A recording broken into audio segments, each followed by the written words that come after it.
From an economic perspective, Ethiopia is one of the most prominent success stories in Africa, especially over the last decade. Where else will you find a combination of average GDP growth rates in the high single digits, Africa's biggest dam, not to mention an expansive dam building program, and one of Africa's largest and best-run airlines? Now, the managing partner of Ernst & Young Ethiopia, Zemetene Nigatu, strongly argues that there's no better time than now to invest in Ethiopia. He explained why to CCTV's Deju Batmos.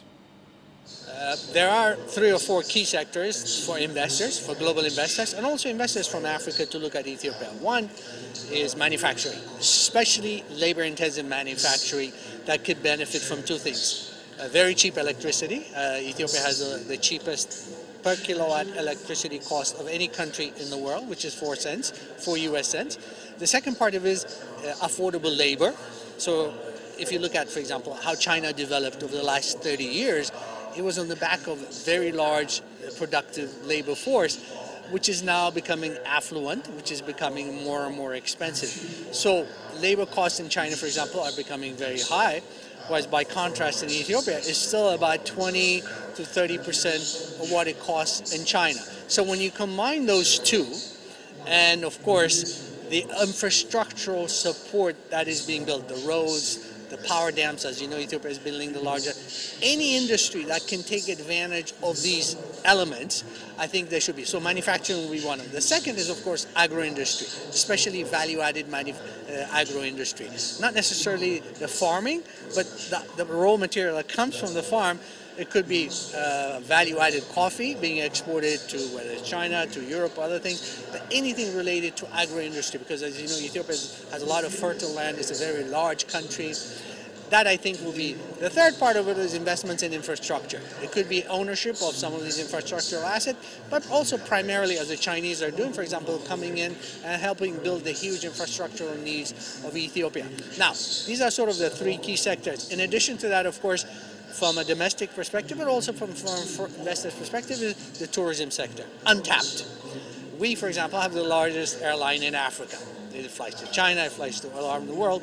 Last year, it made more money than all African airlines combined. That means it has built up huge capacity.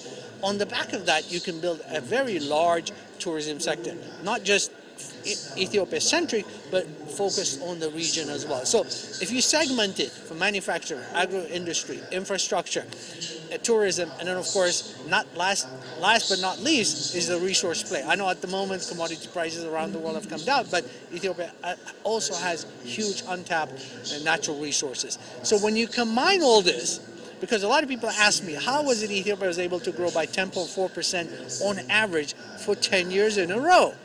Okay, these are some of the elements that has helped propel it.